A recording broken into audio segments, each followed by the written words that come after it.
Niloko mo ako! Selena, Paano mo natin nalokohin ako? hindi ko alam ang sinasabi Paano? mo. Ano ka ba? Tulog na si Paulo. Si Paulo? Pinaniwala mo ko ng mga asawa lang imbitado dito. Sinadya mong itago sa akin ay sinama mo si Paulo dahil alam mong hindi ako papayag na maiwan si Junjun.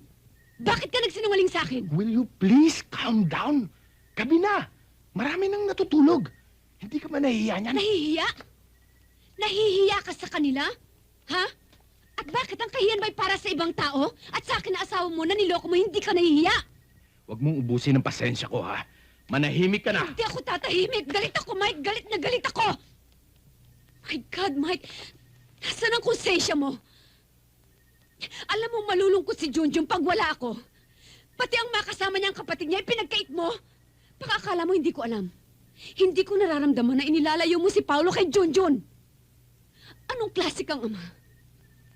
Hindi lang ako ang nagbigay ng buhay kay Junjun. Kasama kita nang ginawa natin siya. Pero bakit unti-unti mo siyang pinapatay?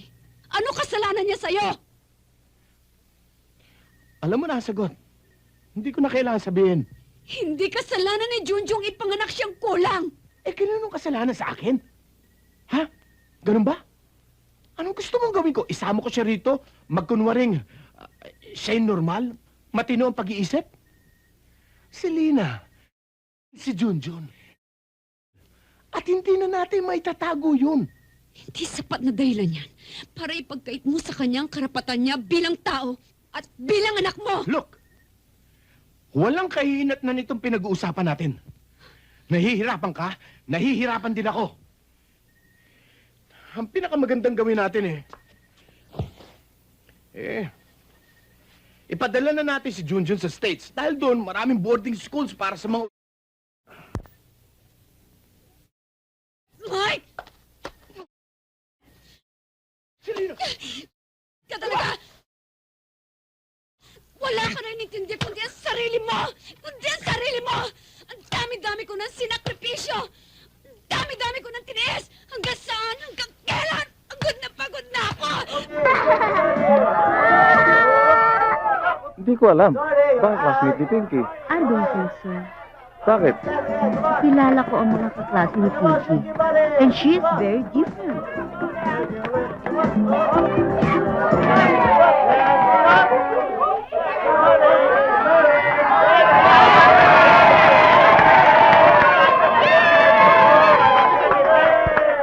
Listen, children. Who wants to join the musical chair? Kaya, sandali. Kanino kang anak? Anak po ako ng nanay Sinay at saka ng tatay Domingo ko po. Kaklase ka ba ni Pinky? Hindi po, kaibigan lang po. Saan kayo nagkakilala? Ako rin, Who wants to join the musical chair? Galing, no? Oo, ganun din.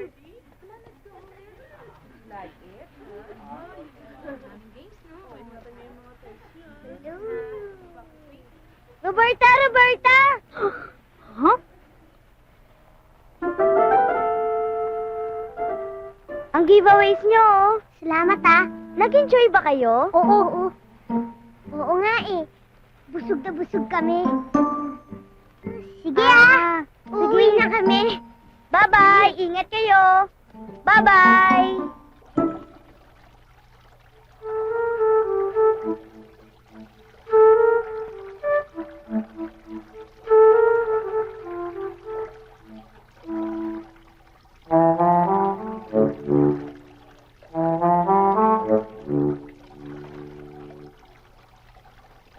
Oy, Mary!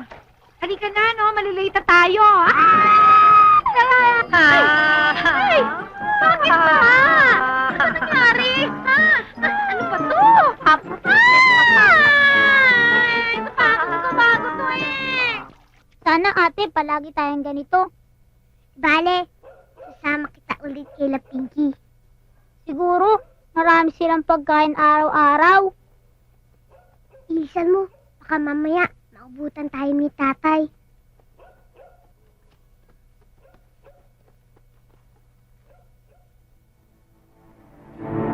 Aakuin ko. Bibigyan ko ng pangalan. Pakakasalan kita. Isama mo ako, Toby.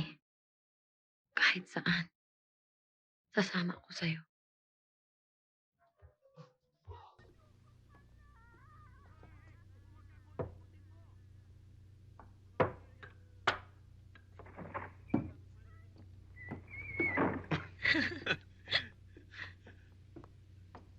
Anong ibig sabihin nito? Magandang gabi po, Aling Doray. Nay, magbabakasyon kami sa probinsya natin. Nagtanan kayo? Hindi ko matatanggap ang masamang babaeng ito. Nagtatawanan tayo. Tudungisan ng babaeng itong maganda nating pangalan. Papatayin mo na rin lamang ako. Sana kumuha ka ng bato at ipukpok mo na lang sa ulo ko. O mas mabuti mamatay ka na rin, Tobias. Kaysa pakasalan mong isang babaeng nagpasa kung kani-kaninong lalaki. Hindi ka alis. Magkasama tayo. Hindi na ako tatagal dito sa bahay na ito. Tobias, bumalik ka rito! Halika nga! Hoy, babae! Umalis ka rito at iwanan mong anak ko! Huwag niyo ho akong utusan, Aling Doray.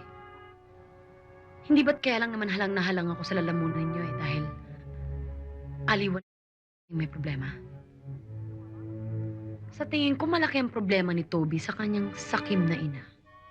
Hindi ko siya aangkinin. Wala sa tipo kong maging binang kayo eh. Pero paliligayahin ko siya ngayong gabi.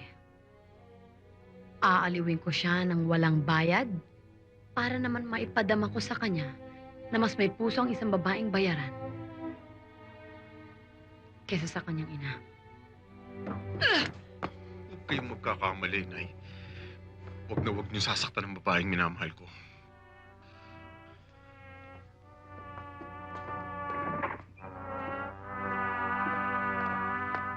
Tobias! Tobias, bumalik ka rito! Bumalik ka, anak! Magsisisi ka! Huwag mo gusuwayin! Ako ang ina mo! Lulukuhin ka lang ng babae na yan!